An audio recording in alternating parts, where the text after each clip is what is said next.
मुकाबला काफ़ी रोचक है। जिस तरह से पहले यहाँ पर लग रहा था कि जो मुकाबला है त्रिकोणात्मक होगा, लेकिन अब जो है मुकाबला सीधे तौर पर कहें तो अनंत सिंह वर्सेस जो है बीना देवी के बीच में है। जो सूरजभान सिंह जो उनके पति हैं, जिस तरह से इनका बयान सुन रहे थे और सीधे तौर पर जिस तरह से गिरफ्तारी हुई है एक जाति विशेष में जो है जो लोग सूरजभान के साथ थे वे लोग भी अब जो हैं एक तरफा जो है वहाँ पर वोट का जो पोलराइजेशन हुआ है और उनके पक्ष में। लेकिन ये देखना महत्वपूर्ण है जिस तरह से, क्योंकि दुलारचंद की हत्या जिस तरह से हुई और उसके बाद एक जाति विशेष जो है जिस तरह से वे समर्थन कर रहे थे जनसुराज पार्टी के उम्मीदवार को, तो वे उम्मीदवार जो हैं हाशिए पर चले गए हैं और मुकाबला यहाँ पर आमने सामने का है।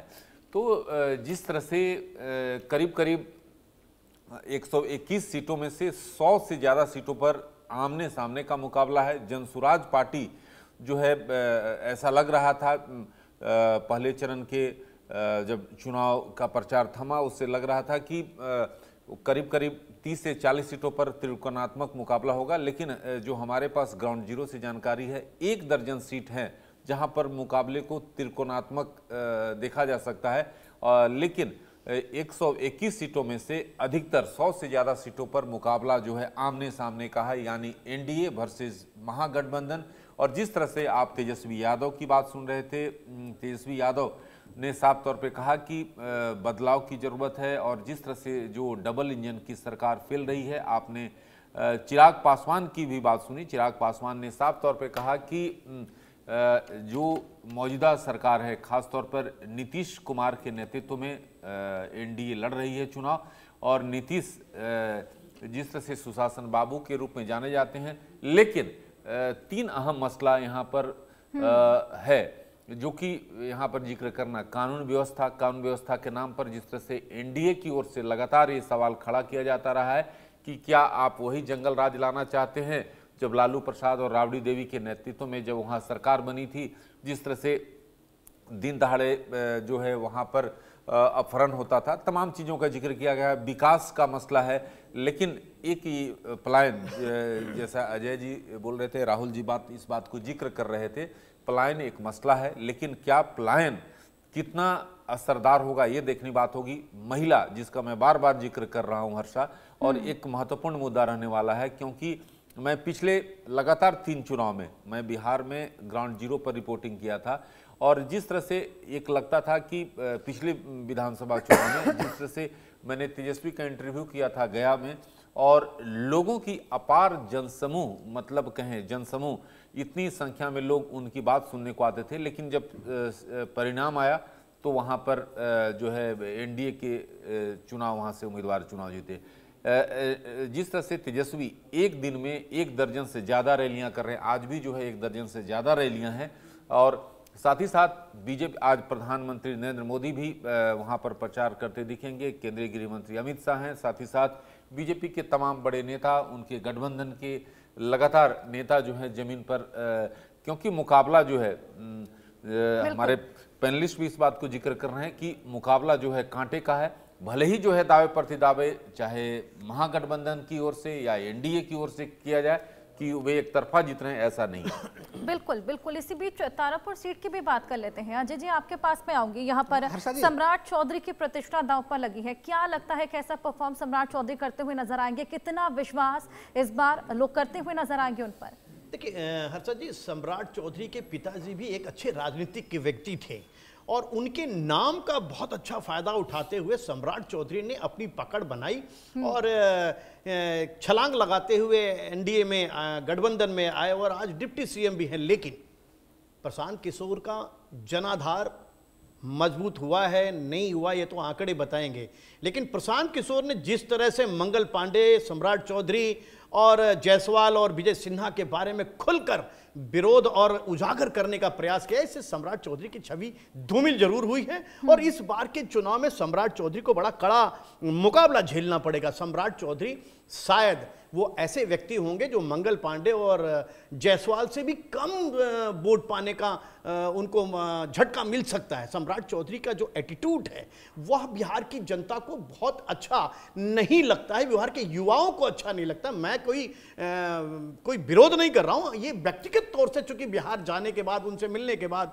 ये मुझे अंदाजा लगा है, इसलिए मैं ऐसा कह रहा हूं। और हर्षा जी, एक महत्वपूर्ण बात की अभी हमारे राकेश जी जो चर्चा कर रहे थे महिलाओं की बात, 121 विधानसभा पर सचमुच बहुत महत्वपूर्ण लोग चुनाव लड़ रहे हैं, बहुत से बाहुबली लड़ रहे हैं, 13 मंत्री लड़ रहे हैं। ये 121 जो विधानसभा है, इस विधानसभा में 5 बजे जो परसेंटेज निकल के आएगा वोट का, ये एक साबित कर देगा कि वोटर किधर जा रहा है और सरकार किसकी बन रही। आज शाम को ही मुझे ऐसा महसूस होता है कि ओपिनियन पोल देने वाले लोग आज शाम के 5 बजे के बाद से ही अपनी ओपिनियन बिहार चुनाव की देना शुरू कर देंगे। और हम सभी लोग जो आज बिहार चुनाव के विकास के बारे में सोच रहे हैं, जो बिहार चुनाव में बदलाव के बारे में सोच रहे हैं, जो शुगर मिल और बहुत सी इंडस्ट्रियां नहीं हैं, बहुत सी इंडस्ट्रियां बननी चाहिए, तो इस बार मुझे ऐसा लगता है कि नीतीश कुमार भी बहुत अच्छी तरह से सोचेंगे। अगर मुख्यमंत्री बनेंगे तो हमें युवाओं का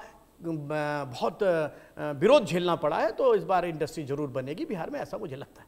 बिल्कुल। देखिए, खेसारी लाल की चुनावी एंट्री की तो हमने बात कर ली, लेकिन मैथिली ठाकुर भी चुनावी मैदान में उतरी हुई है। राहुल लाल जी, क्या लगता है? हर्षा जी, एक सेकंड हर्षा जी, एक चीज कहूंगा। खेसारी लाल की बात में आपसे, बहुत अच्छी बात आपने खेसारी लाल का छेड़ दिया। छपरा विधानसभा में आप सोचिए, भारतीय जनता पार्टी एक आईपीएस को, हिमाचल के आईपीएस जयप्रकाश सिंह को लोकसभा लड़ाना चाहती थी। आपको याद होगा जब लोकसभा का चुनाव हो रहा तो आनंद मिश्रा को भी भारतीय जनता पार्टी चुनाव लड़ाना चाहती थी, लेकिन एक ऐन मौके पर ना आनंद मिश्रा को टिकट मिला और ना ही जयप्रकाश सिंह को टिकट मिला। इस बार जयप्रकाश सिंह और आनंद मिश्रा ने यह तय किया कि ना हम बीजेपी में जाएंगे, ना हम आरजेडी में जाएंगे, हम एक नई पार्टी की तलाश करेंगे। जयप्रकाश सिंह एक सुलझे हुए व्यक्ति हैं, मैं ऐसा जानता हूं। और जन सुराज ने जिस तरह से आईपीएस को, सिन्हा को, प्रोफेसर को उतारने का काम किया है, उसके आगे अगर खेसारी लाल जी चुनाव लड़ रहे हैं, खेसारी लाल जी की छवि एक अलग है, जयप्रकाश की छवि अलग है। देखना तो ये होगा कि युवा जाता किधर है, मतदाता जाता किधर। हर्षा जी, मैं बिल्कुल, मैं छपरा होके आ रहा हूँ, वहां पे मैं सीधे सीधे कह रहा हूँ कि छपरा को लेके जो स्थितियां हैं वहां पे, वो भारतीय जनता पार्टी का गढ़ रहा था। भारतीय जनता पार्टी ने गलत वहां पे टिकट का वितरण किया। जो पुराने उम्मीदवार थे एसएन गुप्ता जी, उनको नहीं दिया। खुशबू गुप्ता एक बागी भी खड़ी हो गई, और उस स्थिति में छोटी कुमारी को उन्होंने टिकट दिया है। वहां पे वो मुकाबले में काफी कमजोर नजर आ रही है। खेसारी लाल बड़ी मजबूत स्थिति में। और जो आपने तारापुर को लेके देखे पूछा, वहां पे कि जो उप मुख्यमंत्री हैं उनकी स्थिति कैसी है, देखिए शकुनी चौधरी का बड़ा नाम था, इस बात से मैं सहमत हूँ, लेकिन शुरुआती स्थिति में मुझे ऐसा दिखा, चूंकि 2 बार मैं गया तारापुर, पहले बार की स्थिति में हमें दिखा कि वहां पे जो शकुनी चौधरी हैं उनकी स्थिति बड़ी खराब दिखी, वहां पे बड़ी गड़बड़ स्थिति दिखी। लेकिन दूसरे बार की यात्रा में जो अभी इलेक्शन के पास के समय में देखा, तो वहां से कहीं न कहीं उनकी नैया आसान दिखी है। लेकिन वो सीट के लिए उतनी कठिनाई नहीं होगी। लेकिन लखीसराय का चुनाव जो है वो कहीं न कहीं भारतीय जनता पार्टी के लिए, जहां पे कि किसी को उम्मीद नहीं थी कि क्या वहां पे जो है कि विजय कुमार सिन्हा जो है कि वो फंसते हुए दिखेंगे, वो सीट कहीं कहीं फंसी हुई सीट है। वहां बड़े कड़े मुकाबले की स्थिति बनी हुई है। बिल्कुल। बाकी और इसी तरीके की तमाम इंटरेस्टिंग सीट्स है, काफी सारी हॉट सीट्स। और हर्षा जी, एक पंक्ति खाली मैं कहूंगा मोकामा को लेके। देखिए, मोकामा का जो पूरा मामला बना है वहां पे, मोकामा में हार जीत किसकी होगी वो तो एक अलग सा मामला है, लेकिन उसका प्रभाव पूरे बिहार विधानसभा चुनाव 2025 के ऊपर पड़ता हुआ दिख रहा है।